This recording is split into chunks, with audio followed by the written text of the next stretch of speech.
الشيطان الرجيم بسم الله الرحمن الرحيم الحمد لله رب العالمين والعاقبة للمتقين والصلاة والسلام على رسوله محمد وآله وأصحابه أجمعين أما بعد السلام عليكم hurmatli mehmonlar, mezbonlar, avvalo bu xonadonga qadam bosib kelibsizlar, bosib kelgan qadamlaringni bu xonadon uchun qutli va barakotli qilsin. Mana bu xonadonga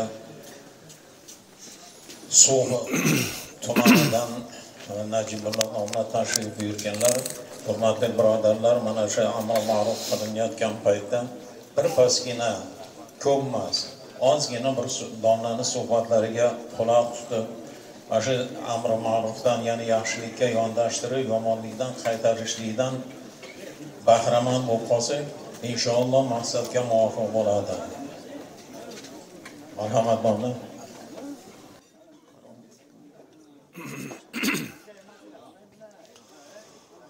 أعوذ بالله من الشيطان الرجيم بسم الله الرحمن الرحيم ألف لام ميم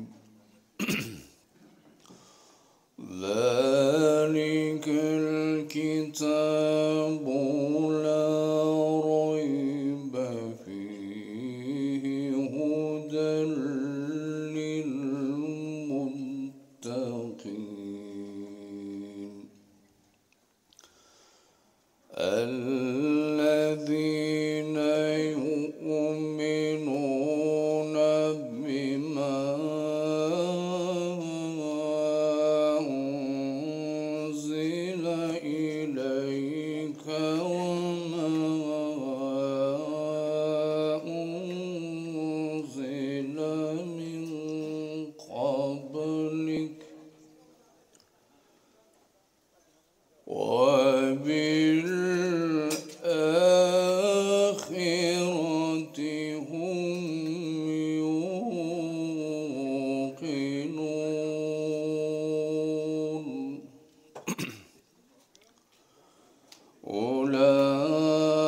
أولئك على هدى من ربهم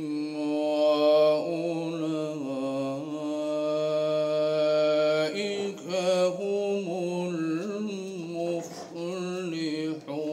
المفلحون سبحان ربك رب العزة عما يصفون وسلام على المرسلين والحمد لله رب العالمين.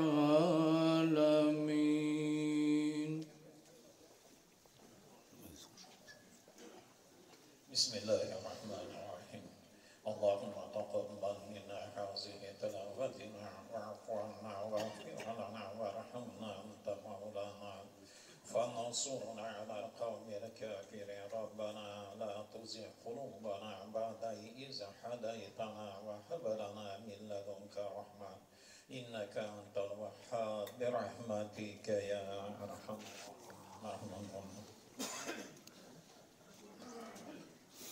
بسم الله الرحمن الرحیم. به نام خدای جهاندار جان آفرین، حکیمی سخن اندر زبان آفرین. حمد و سپاس مر خدا را که صنعش در وجود آورد ما را. هر دم از ما 100 درود و 100 سلام بر رسول و آل و اصحابش تمام. اما بعد، السلام علیکم و رحمت الله و برکاته. السلام علیکم برادران اهل اسلام، مهمانان گرامی قدر. اولا ما شما عزیزان و این خاندان مبارکه و مناسبت فرارسی توی سنت سنی رسول صلی الله علیه و سلم تبریک و مبارکباد میگیم. الله سبحانه و تعالی البته دو توی بوده است، یکی توی عقد نکاح، یکی توی انشاءالله ختنه سنتی، انشاءالله عقیقه بوده است و البته ما این داماد و عروسه انشاءالله خیلی که بزرگان دعا کردن اللهم الف بین قلوبهم کما علفت بین آدم و الحوا. پروردگارا بین دو نوجوان محبت پیدا نما چنانه که محبت پیدا کرده بودی بین آدم و حوا. پروردگارا بین دو نوجوان محبت پیدا نما چنانه که محبت پیدا کرده بودی بین یوسف و زلیخا. پروردگارا بین دو نوجوان محبت پیدا نما چنانه محبتی که پیدا کرده بودی بین محمد مصطفی و خدیجه الکبری. خداوندا بین این دو نوجوان محبت پیدا نما چنان محبتی که پیدا کرده بودی بین علی مرتضی و فاطمه الزهرا. خداوندا این کودکارم عمری دراز، رزق فراخ، تنیسیت، خاطر جمع در آینده عالمان و قاریان با عمل یا که از متخصصان خوب شده یعنی بوایه رسیدن و نزد انشاءالله خاندان و نزد انشاءالله حکومت کار کردن. الله سبحانه و تعالی اله نصیب بداری و چون این روزی خرسندی شادی را و کل خاندان ما نصیب بداری. آمین و رب العالمین. از آن من چند صحبت درباره داماد و عروس و چند صحبت درباره انشاءالله خدا خواهد کمتر باشدم. اگر آش تیار شود اشاره کنید انشاءالله صحبت با آخر میرسانیم. 4 چیز عزیزان من از سنت های پیغمبران پیشین است. اربعه من السنت المرسلین، یعنی 4 چیز از حضرت آدم علیه السلام سر کرده تا خاتم الانبیا محمد صلی الله علیه و سلم این سنت ادامه میکنه تا قیامت عزیزان من.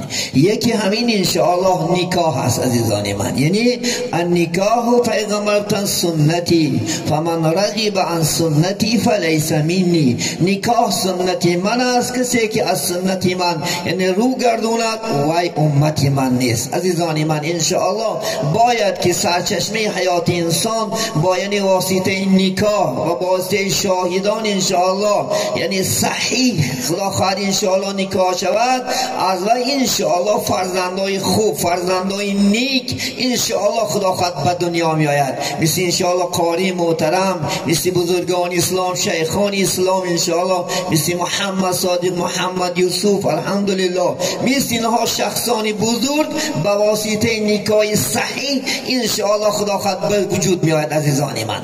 ولی همین نکاح بسیار اعتبار دارد انشاءالله. دوره های پیغمبر بدین حدیث انس بن مالک روایت میکند 3 صحابه میگد نزد زنهای رسول الله صلی الله علیه و سلم اومدن و سوال کردن از چی؟ عبادت رسول الله صلی الله علیه و سلم و سوال کردن از روزه گرفتن رسول الله صلی الله علیه و سلم و سوال کردن از یعنی عبادت شب پیغمبر صلی الله علیه و سلم. وقتی که زنها خبر دادن 3 نفر صحابه گفتن که یک تاش گفت که من تا اکنون انشاءالله حیات هستم فقط روزه میگیرم. یکی دیگرش گفت که من شبها خواب نمیرم تا سحر طاعت عبادت میکنم. سومش گفت که یعنی من دیگر زن نمیگیرم. وقتی که رسول الله به خانه برگشتن عایشه صدیقه این خبر به پیغمبر دادن، رفتن همون هر 3 صحابه را یافتن گفتن اینجا بیا. چی گفتی تو گفتی که من تا آخری عمر روزه میگیرم. من از تو دیده ترسنده تر هستم، من از تو دیده از خدا انشاءالله رحمت امیدواری سخت دارم، لیکن من چیکار میکنم؟ هم انشاءالله روزه میگیرم هم روزه میخورم. این کار نکن بچم، چون که در شریعت اسلام در مذهب امام اعظم وسلم بالکل روزه گرفتن مکروه است. عزیزان من، شما خودتون ظلم نکنید ان شاء الله خدا خواهد. یعنی برای یک عبادت کردن پیش یک عالم بیای اول بپرسید، بیای که من همین کارم میکردم و شما نتیجه چی میشود، عاقبتش چی میشود ان شاء الله. شما تازه روزه گیره و فقط حق زن شما است، حق نفس است. این ناز و نعمت الله برای ما شما داد تا اینکه از این ناز و نعمت برخوردار شیم. این زن نعمت کرده داد و زن حقاش است ان شاء الله خدا خواهد. این ادا کردن در کار. پیغمبر اسلام که این کار نگفتن، یعنی گاه روزه که گاه روزه. من سنتی رسول الله صلی الله علیه و سلم دوشنبه پنجشنبه روزه میگرفتن. من دوشنبه خدا خواهد بگیر 2 روز بخور، پنجشنبه گی با 4 روز بخور، الحمدلله نه کسل میشه نه بیمار میشه. طبقی سنت رسول الله صلی الله علیه و سلم عمل کنیم ان شاء الله خدا خواهد سعادت دو دنیا میرسیم. و شما چی گفتی تو؟ من شب تا آخر خواب نمیرم، نماز میخونم. من پیغمبر هستم گفتم گاه عبادت میکنم گاه خواب میرم. این خوابم یک نعمت الهی است عزیزانی من. ببینید گفت این کار نکن بچم. سیمشه گفت چیکار میکنی تو؟ من زن نمی. گفت من زن دارم. رسول الله 11 زن داشت، به یک روایت 13 زن داشت. گفت من هم زن دارم. گفت با زندگی ما دوام میتیم این کار نکن. گفت پیامبر کسی که گفت از یعنی سنت های من سرکشی میکند و امتی من نیست. عزیزانی من انشاءالله خاندار شین، فرزند با دنیا بیارین انشاءالله خدا خواهد، یعنی زندگی خوب کنید. دویم چیزی که سنت مرسلین است تعطر، عطر زدن. سنتی چی است؟ انشاءالله پیغمبر صلی الله علیه و سلم است. مردها باید که دائم چی باشن؟ خوشبوی باشن. چون شما اکثر در جامعه ها میگردین، بر مرکه ها میگردین انشاءالله. این سنت رسول الله صلی الله علیه و سلم. نگه زنها عطرش در خانه است، پیش مرد است انشاءالله خدا خواهد. باید که عطر بهترین زن برای شوهرش کند انشاءالله، در خانهش کند، در بیرون درست نیست. فقط مردها شما از در بیرون که برمدین البته خودتو خوشبوی کنید، لباس های خوب پوشه خدا خواهد، لباس های خوب، ماشین های خوب سوار شه. پیامبر صلی الله علیه و سلم اسلام طرفداری چی است؟ بایگری است، طرفداری لباس خوب و زندگی خوب کردن از اینکه به دروغ است که اسلام دور مده تو گویا که چماری میگه. نه، اسلام ان شاء الله خدا خواهد بهترین لباس پوشین، پول دارین، بهترین ماشین سوار شین الحمدلله، بهترین زندگی کنین ان شاء الله خدا خواهد. اینجا یگان گناهش نیست خدا خواهد ان شاء الله. همین عطر زدن چی است؟ سنت است. اینکه پیامبر من ز دنیا دوست دارم 3 چیز. ببینید پیامبر که من ز دنیا دوست دارم 3 چیز: زن یعنی عطر و نماز و زنهای با تمیز. میگم من از دنیا شما فقط 3 چیز دوست میدارم، 3 چیز دنیا نشیرینی دارد خلاص. یکیش میگه است یعنی عطر زدن است، یکیش نماز است، طاعت عبادت است الحمدلله، 5 وقت نماز خواندن است، و یکیش است زن است. گفت از این دیگر دنیای شما شیرینی ندارد. باید که ما ان شاء الله خدا خواهد یعنی چی؟ باید عطر چیزای زیبا را ان شاء الله خدا خواهد یعنی پوشیم، استفاده بریم. سیم گفت چی است؟ مسواک کردن. انشاءالله سنت تمام پیغمبر است، از حضرت آدم علیه السلام کشیده تا خاتم النبیین محمد صلی الله علیه وسلم، یعنی مسواک کردن سنت است. حتی پیغمبر اسلام دوری یعنی وقتی وفات کردنش بود، نزدی وفاتش بود، میگد یعنی که در بغلی عایشه صدیقه بود، میگد عبدالرحمن میگد از در یعنی برای زیارت رسول الله دور مد، در بالای گوشش میگد مسواک داشت. پیغمبر 2 چشمش در مسواک غلطیدن گرفت، میگد 2 چشمش گوی خیال گفتن که دماغ این رغبت به مسواک دارد. عایشه صدیقه همون مسواک تا بته گرفتند. یعنی عایشه بهترین شدنش که بلبا شد، یعنی نوکی همون مسواک تر کردن و در دهان رسول الله صلی الله علیه و سلم گذاشتن. عزیزانی من 27 خصلت دارد مسواک کردن. من برادرها حج رفته سعودیه، الحمدلله از حج اکثریت چی؟ همون مسواک چوب است. من یک چوبا همه بجای خدا خواهد انشاءالله ما انگشتام و کلیکام کار میفرمیم. همین سنت بسیار بلند است. حتی در یک جهاد صحابه ها وقتی که مسواک میکردن کافرها از دور دیدن لحظه در وجودش اومد که امروز این مسلمان ها دنداناش تیز دارن، گفتن ما یک سنت ترک کردیم. این مسواک چیزی بسیار خوب است، سنتی رسول الله نه، از آدم تا رسول الله صلی الله علیه و آله دیگه چی از سنت است عزیزان من. برای این سوره ما و شما البته ان شاء الله خدا خواهد چیکار کنیم اجرا کنیم. و چهارم الحیا، یعنی ناموس کردن عزیزان من. الحیا من الایمان، پیغمبر زندگی یعنی حیا از ایمان است عزیزان من. ما مردها باید حیا داشته باشیم، نسبت زنها حیای ما با بلند باشه. امروز ما شما تماما به حیا شدیم.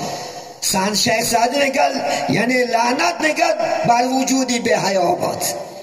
حیا باید که دارد آدمی زاد که لعنت بر وجودی به حیا باد. شیخ سعدی میگن باید آدم چی داشته باشد؟ حیا، ناموس، عار داشته باشد.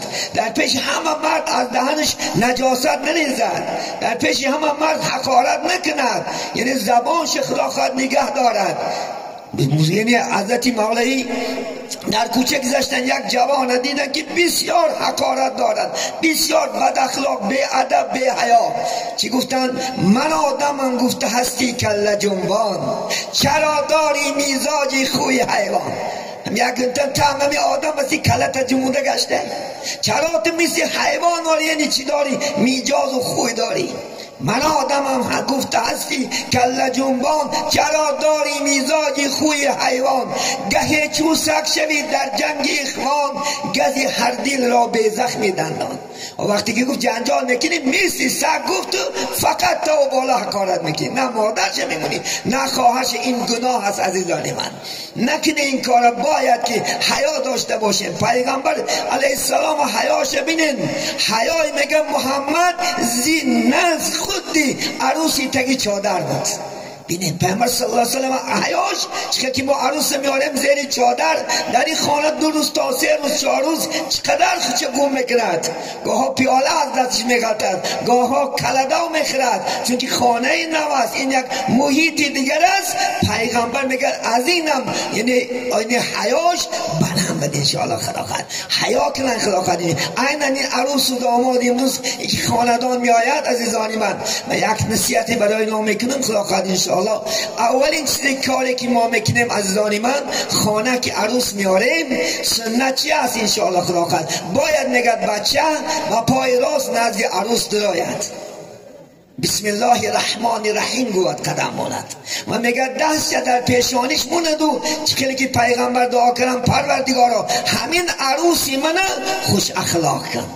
عروسی که اطاعت من کنه، اولا اطاعت خود کنه، 5 وقت نمازک شد و اطاعت من کنه، اطاعت خدمت پدر و مادر مکنه. گفته دعا کنه پروردگارا همین عروس ما بد اخلاق نکن، سرکش نکن، بد فعل نکن، بی ایمان نکن، بی عبادت و بی اطاعت نکن. گفته میگه دعا کند و خسته هر داشون 2 رکعتی نماز نفل خوانند. شکرانه وصال چون که امام اعظم رحمت الله که پیشوای مذهب داریم، پدرش ثابت چیکار کرد؟ همین چیز اجرا کرد. 2 رکعت بعدی رسیدنی همون زنی زیبا چیکار کرد؟ 2 رکعت نماز خوند.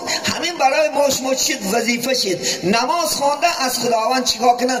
دعا کنن. استعیذ بالله ربنا هب لنا من ازواجنا و ذریتنا قرة اعین فاجعلنا للمتقین اماما. پروردگارا برای ما چی؟ زنی خوب هب بکن، زنی خوب باشد. انسان میگه 4 بخت است. یک بخت چی بده است؟ زنی خوب، یک بخت حولی کشاد، یک بخت همسایه خوب از زانی من. این بخت است. یک زنی یک خوبی ماشینی خوب باشد، سواره خوب باشد، این سعادت ترین انسان است. چون که زن خوب باشد انشاءالله در اون خاندان نه غم نه جنجال بشه. گفتی حضرت مولوی زنی فرمانبرداری پارسا کند مردی درویش را پادشاه. اگر زنت فرمانبردار و پارسا خدا ترس و نماز خون و طاعت عبادت کننده باشد پادشاه میکند. همه روز غم خوری غم مدار که یاری موافق بود در کنار. همین روز کار کردن میایی بیچاره هلاک شده، میایی همین بیایی که عدد زن دیده بیای مردک جان خیلی اسلامان اومدی گوید از این میگه غم نخور، چون که یار در کنار غم خارت باشه انشاءالله. بینید بیرا میگه 5 نوبت بزن بر درت، اگر یاری موافق بود در برد. برا 5 وقت نماز در مسجد خون، اگر چی یارت موافق باشه. خدا خواهد زنی بخوب باشد، اگر بد باشه چی همه دنیا نه دوزخی ما شما هست. باور میکنه همه دنیا نه. همین سوره که آیتی که سوره بقره نستعیذ بالله و منهم من یقول ربنا آتنا فی الدنیا حسنه و فی الاخره حسنه و قنا عذاب النار. شرشنا حضرت علی گفتن که یک خوبی دنیا زنی فرمان بردار است، زنی که حرمت بجا بیارد، زنی که شادای حرمتت کند. 4 مذهب داریم عزیزان من. یکی امام احمد است. احمد وقتی که از کوچه می اومدن زنش دیده می بود از پیشش، می دید است که غم داشته باشد، می گفت است مرد جان غم چیست؟ غم دنیا گوید پول ندارم چیز ندارم گوید خدا کفایت نکنند. می گفت است اگر گوید که غم آخرت است، از دوزخ می ترسم، از خدا می ترسم، پگه حساب و کتاب می تیم، می گفت است زاده کلا خدا زیادت کنند. بینید چنان انشاءالله خدا خواهد زنهای صحابه بودن، چنان زنهای پیغمبر اسلام بودن. پیغمبر سوال داده که در دنیا کی را دوست نداری؟ 1000 تا صحابه در درونش گفت که عایشه را دوست ندارم. بینید عایشه را دوست ندارم. از مردها گفتن کی را دوست نداری؟ گفتن چرا؟ یعنی حضرت پدر عایشه ابوبکر را دوست ندارم. پیامبر اسلام نترسید آن ما شما را بگم که من زن را دوست ندارم، هم میگدین چی زن شما تعریف داره یا زن شخص؟ نه، پیغمبر گفته که این سخن است که من دوست می‌دارم شخصم. برای چی؟ چون که زن نازک است عزیزان من. همین زن از کارگاه چپ آفریده شده است. از کارگاه چپ خلق المرأة من الذل. پیامبر میگن یعنی زن شما از کارگاه چپ شما. این کارگاه میدونین بالای دل چپ نمیستد، باری که از کج است، این راست نمیشه. اگر زنه که راست میکنه گوی میشکنه، این راست که نمیشه چون این کج است، کجش تا قیامت میموند. برای چی گفتیان عالمای بزرگای اسلام که برای چی خدا همین زنه ای پاچیک نآفرید؟ سبب گفتیان که زن باید که خور نشود. برای چی گفتیان زن از سر نآفرید خدا؟ سبب که زن بالای تاری سری مرد نبراید، خوجه نشود. چون که مرد خوجه است در خانه. پرزیدنتی خانه که است مرد است. الرجال قوامون علی النساء. برای چی گفتن از دل آفرید؟ چون که دل نزدیک است محبت زیاد شود عزیزان من. بینید محبت نسبت به چی؟ یعنی زنش برای چی نزدیک است؟ چون که به دستش بگیره. بینید عزیزان من این زن بسیار انشاءالله چیز نازک است. البته نازکش خوبیش خدا خواهد باید که ما شما بیاد بیاریم انشاءالله. خدا همین عروس یک دو نصیحت میکنم که باید شوهرش حرمت کند عزیزان من. در دنیا 2 حق است عزیزان من. بهترین حق در دنیا برای مردها حقی پدر و مادر است. ایاد نبرا. اگر نماز خونیم، روزه گیریم، طاعت کنی، عبادت کنی، اگر خدا 70 سال عمرت یا 70 مراتب حج بره، پدر و مادر ناراضی باشد بیکار است. حق زنها بعد طاعت و عبادت بالاش از حق شوهر است. اگر شوهرش ناراضی باشد جاش دوزخ است. اون پیغمبر گفتن رضای الله فی رضای زوج، راضی خدا در راضی شوهر است. و غضب الله فی غضب زوج، غضب خدا در غضب چی است؟ یعنی شوهر است. بنابراین جنت اینا هم دوزخشون هم همین شوهر زنها را. شما مردها را جنتتون هم دوزختون هم پدر مادر است. اگر انشاءالله حرمت شو بجا نیاری، اگر آق شوی خدا نمیبخشد. 1000 نماز خون، 1000 طاعت که 1000 عبادت که بیکار است. چون که خداوند هر یک سبعی زنجیر پیش کرده است نزدیک کرده زمین. رضای مردا در پدر و مادر، رضای در زن چی است؟ انشاءالله در شوهر است. و یک چند سخن درباره کودک میگم انشاءالله خدا خواهد. این فرزند بهترین نعمت است عزیزان من. در دنیا نعمت بسیار است. نگهد نعمت خدا بهترینش. اگر میگد 1 صندوق دلار داری در این گوشمون، 1 تا فرزند در این گوشمون، وای خدا خواهد ای دلار بهتر است. عزیزان من این فرزند داری نعمت خوب نیست، لیکن پیغمبر اسلام امام بخاری میگه که بهترین انشاءالله نعمت خدا دادش بهترین عمل آداب خوب آموختن است. بهترین انشاءالله خلاقت عمل باید ما فرزندک را آداب آموزونیم. فرزندک از خوردیش خدا شناس کنیم، از خوردیش پیغمبر شناس کنیم، از خوردیش لا اله الا الله محمد رسول الله گوش کنیم، از خوردیش آداب و اخلاقی خوب آفرین. پیغمبر ببینید محمد صلی الله علیه و سلم چقدر آداب خوب داشت. حتی عایشه را پرسیدن که همین خلق محمد چی بود؟ خلقه که خلق قرآنی، خلقش میگه خلق قرآنی بود. خودی پیغمبر سوال دادن که این بهترین ادب خوب و معامله را در کوچه نسبت مردم که از کجا گرفتی؟ ادبنی ربی فاحسن تأدیبی، من خودم بهترین ادب داد. ببینید پیغمبر که بهترین ادب که دنیا را مشهور شد، ما بچه هامون هم غماش خریم، کودکام را غماش خریم. ای حاضی چیکارش کنیم؟ طاعت کنندش کنیم، عبادت کنندش کنیم. ای حاضی خدا خواهد ان شاء الله دشمنای اسلام کورتو کرده میگه از کودکش به ناموز که کلش بیرون بجا، تلفن بیرونش نمیکنه، حقارت بیرونش نمیکنه، گبی فساد و فسق نمیکنه، لا اله الا الله بیرونش میکنه. نه تمام بزرگا ببینید، شیخ سعدی ببینید، امام بخاری را ببینید، همشو در کودکیش کاری کنونشتگن، همش در کودکی عالم شدگن. عزیزان من از کودکی خدا خواهد هر کی در کودکی ادب برخواست در جوانی نخواهد ادب کرد. همین میگه کودک نکی که ادبش کی میگه که در کودکش که نکریش و جوان شد نمیشود. میگه کودک نظیر نهال است، همین کودک مثل یک نهال است. همین نهال بازار میاری میشنونی در آخرش میبندی، در آشکارش میکنی، زنت تاکید میکنی که نشکننش نکپنش. همین کودک هم میگه تا 7 سالگیش همین است. همه هم که بے پروا کشیده خلافت انشاءالله چکا میکنه؟ بعد دوز میشه، دروغشی میشه، نیرنگباز میشه، ای کی میشه؟ ای من و تو میشه. چون که معلمی نخوستین من و شما هستیم. بهترین معلم مادر است، بهترین معلم پدر است. بعد 7 سالش این مکتب میره. برای این بچه ها را بچه های خوب کنه خدا خواهد. چون که بزرگان میگن فرزندی نقص باقی پدر، فرزندی بد داغی پدر. همین افتریتت هم میکنن بچه بکنن خدا خواهد انشاءالله. بچه خوب باشه اگه ملکن هم نشنازن، همین عبدالله در رحمت دو 1 کیلو گوش میگیری. میگو بچه زود کرده که نه که عبدالله در لعنت دو چی یک بار کلت خم میشه. حتی از ملکه میمونی، از مردم میمونی، از بین کوچه ها میمونی، همین بچه هد میکنن، همین دختر هد میکنن. برای همین خدا خواهد عزیزان من تربیه‌گر ما و شما هستیم انشاءالله. دعا میکنی الله که دادت مستحکم چیکار که خدا خواهد انشاءالله تربیه‌اش زود کرد خدا خواهد. مستحکم انشاءالله آموزونش، سلام دادن. ما در کودکی میدونیم موی سفیدا یک ته تیاغ داشتن، بچه‌هاش در کلر میمون. بچه هم بچه کوچه نپرسند که ربت که گو الله، بچه هم پرسند که پیغمبرت که محمد صلی الله علیه وسلم گو، مذهب چه امام اعظم گو، دین چه گو اسلام گو، ملت چه ابراهیم خلیل گو.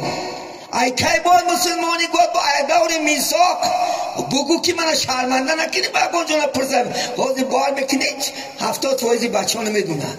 برای چی نمیدونن؟ چون که در تلفونه. پدرم خدا که تلفن کدی زینید، مادرم زینید و بچه هم زینید. کی باید نصیحت میکنه که این نصیحتگرای بابا کجا شد؟ این بابا مشته خواب برد. این بابای زمانه پیدا شد. این زمانه همش همه لبلو لاغه کمپیرن سایت پرتاق میکنن، چیکار میکنن؟ تیک تاک میداره، گجو میداره. یک بار شیشته در خانهش یک مجلسی خدا خواهد علمی ندارد. یک باشه حضرت قاری آوردن نمیگه که قاری جان یک بارک بیا همین خونه ما آیله من یک نصیحت کن. وقت نیست، بد میبینیم عالما را، بد میبینی خدا خواهد انشاءالله. این قوامی دنیا برای عالی علم عالی و علم قاری ها هستن زانی ما. بچت قاری خونش افتریتت کجای میره صاحب رحمت، کجای میره اکا جان قاری جان. این خوب نیست، این کاری عجیب نیست انشاءالله خدا خواهد. یا عبادت که نماز خونه، کی نماز خونه بد میبینه؟ گوچی کی؟ کس بد نمیبینم که به نماز همه بد میبینم. از خدا سر کرده تا پیغمبر همه لعنتش میکنن، همه گندش میبینن، لیکن نماز خونه هیچ کس گنده نمیبینن. رسمی برای چی؟ از یک خانه برین شما دروازش تک تک شهری فرغانه گو کم یک تا پیالت میگه تو کی هستی؟ ما تو پیاله بدیم. یکی تا تخته گو که اکا همین نماز ما خونده گیم همینجا عبادت کنیم مرحمت میگه دیدی یک نماز شنیدم بعد اون مرد 100% دیگه میشود میگه دیگه آدم خوب است آدم صالح است میگه ببینید شما عقل بلا چی داد خدا عقل جدا کردن حق و نیک و بد و باطل حق جدا کنیم خدا خواهد انشاءالله بر همین نماز عبادت نه ما مشیار شیم عزیزانی من نماز در 5 وقت بخون کار کردن انشاءالله بامداد خود تا پیشین کار کن پیشین خون تا انشاءالله عصر کار کن عصر خون تا شام کار کن شام خون بیا خدا خواهد کودکات کتی یک دوره نبشی یک صحبت گرم و دوشا کن با خواب ازن مزده کرد با سرخیز با عبادت این واری بخناک آدم در دنیا نیست کسی که عمرش به طاعت عبادت نشود کسی که عمرش خداحافظ به خداشناسی پیغمبر و به کار دنیا خوب می شود وای عمری با سعادت است عمری انشاءالله خداحافظ به برکات است عزیزانی من صحبت کنیم صحبت بسیار از افقاتم خنک می شود عزیزانی من انشاءالله با الله سبحانه و تعالی فرصت بیند سال دیگر انشاءالله همین داماد خدا خواهد کودکشونه خدا اشتراک کردن مناسب بیند انشاءالله و شما عزیزان همه شما را دوست می‌داریم عزیزانی من ما با اقخاری باور که من کلام باشی اکم هستی میدیک باشی دادر مستی از من موی سفیدی بابام و پدر مستی ما شما را غمتون میخوریم عمر رفته است عمر گذشته است نیکی طاعت گجانده عبادت گجانه پگه خدای دنیا نمیپرسد مال و زن و فرزندت نمیپرسد روزی محشر که جان گداز بود اولی پرسش از نماز بود اول نماز امرت میکنه اولو ما عبد یحاسب العبد من الصلاه اولی چیزی که بنده پرسیده میشد از نماز است عزیزی من از ماشین نمیپرسه زن نمیپرسه خونه و در نمیپرسه زن و مال و فرزند همه دشمن بود بر جان من توشه من همراه من ایمانی من خدا از ایمان ما شما جدا نکنه عزیزانی من امرا رفته است دم غنیمت آدم غنیمت جوانیتون تکیه نکن پولماتون تکیه نکن این همش گذرنده است روزی میشود که مرگ فرا میرسد بعد پشیمان میشی افسوس نگین و افسوس ها بعد سود نداره به حاضر وقت است امروز ساعت عبادت کرده گیر تو امروز وقت را غنیمت شمار که فردا ندامت نآید بکار پگه پشیمانی ها کار نمیکرده اینجا صحبت با آخر میرسونیم همیشه شاد باشیم خورم باشیم نوبت بابا قاری محترم میتین یک از بلبلان اسلام هستن الحمدلله یک چخچق میکنن یک راحت میکنیم و یک دعای خوب از جانب این داملا خدا خواهد و محفیل انشاءالله با آخر میرسون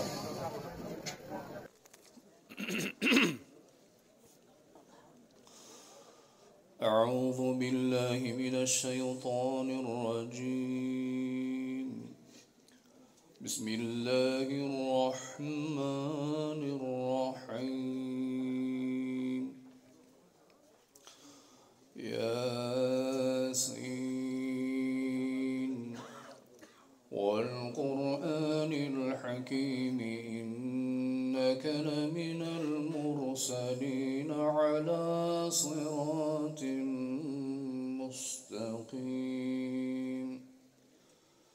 تنزيل العزيز الرحيم لتنذر قوما ما أنذر آباؤهم فهم غافلون لقد حق القول على أكثرهم فهم لا يؤمنون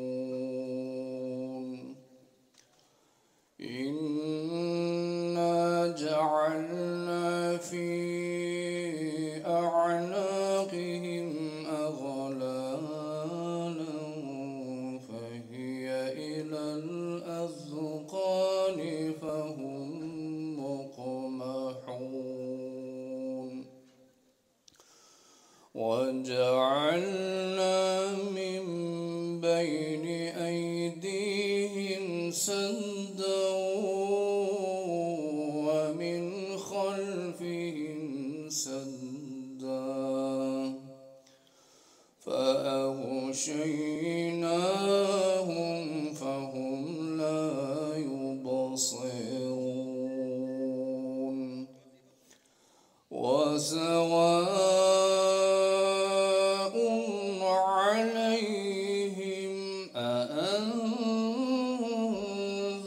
أأنذرتهم أم لم تنذرهم لا يؤمنون وما تنذر من اتبع الذكر وخشي الرحمن بالغيب فبشره بمغفرة وأجر كريم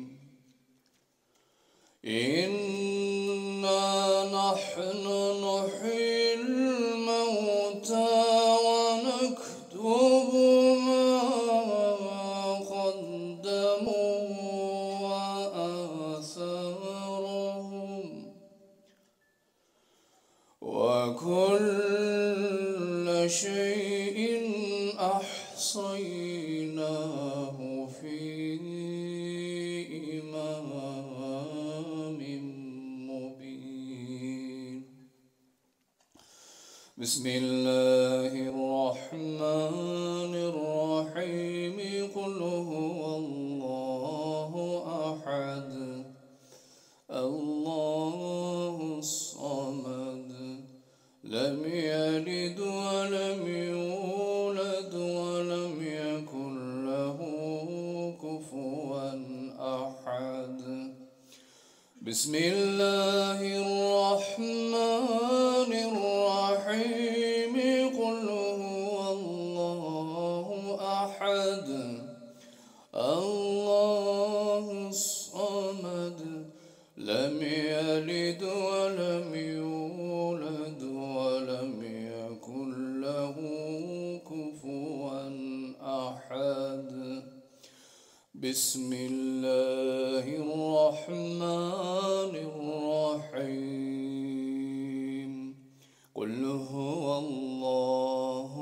أحد الله الصمد لم يلد ولم يولد ولم يكن له كفوا أحد سبحان ربك رب العزة عما يصفون وسلام على المرسلين والحمد لله رب العالمين.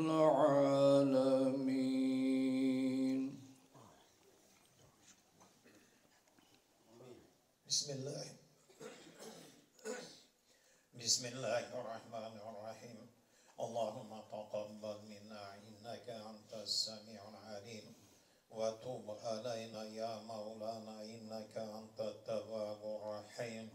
Parvardigorim bu ajoyib aytilgan masala masoildan o'qilgan tilovati Qur'on qilingan ihsonlardan hosil bo'lgan savob samoratlarni avvalo ikki olam oftobi ummatlarning shafoat go'yi payg'ambarimiz Muhammad Mustafa sallallohu alayhi va alihi va sallam ruh poklarga azvoji mutahharat onalarimizga jami o'tgan mo'min musulmonlar ruh arvohlariga xususan mana shu xonadondan umidvor bo'lgan xonadon sohibu sohibalarini ota avlod ona avlodlari taraflaridan o'tganlarni ruh arvohlariga boshliya qildik. Alloh o'tganlarni g'ariqi rahmat shoista jannat oxiratlarni obod qabrlarini purnur aylab Parvardigor qabrda bo'ladigan savol javoblarni Allohim o'zi oson aylasin. Qolganlarni hifzi himoyasida saqlab mana bu o'tirishimiz sababchilari bo'layotgan bu 2 yoshda mana bu go'daklarda umrlarini ziyoda rizqlarini ulug' tanijonlarini sog' qilsin. Kelayotgan kelinimizni qadamini qutlug' yuzini nurli qalbini iymonli qilib shu xonadonda o'zlaridan ko'payishib solih farzandlarni ota onasi bo'lib yurishni nasibi ro'za aylasin. Bu go'daklarda Parvardigor avvalo umrlarini ziyoda rizqlarini ulug' qilsin. Har qanday samoviy arozi balo ofatlardan Allohim o'zi panohida asrasin. Mana bu keksalarini Parvardigor doim shu yoshlarga nasihatda bo'lib yurishni nasib ro'zi aylar. Parvardigor jamoatimizda o'tirib so'yi samo dast ko'tarib turgan birodarlarimizni ham ko'ngillardagi har qanday shar'iy niyatlari bo'lsa Alloh o'zi muyassar qilsin. ربنا آتنا في الدنيا حسنة وفي الآخرة حسنة وقنا عذاب النار وصلى الله تعالى على خير خلقه محمد آله وأصحابه أجمعين بفضلك وكرمك برحمتك يا أرحم الراحمين. السلام عليكم ورحمة الله وبركاته.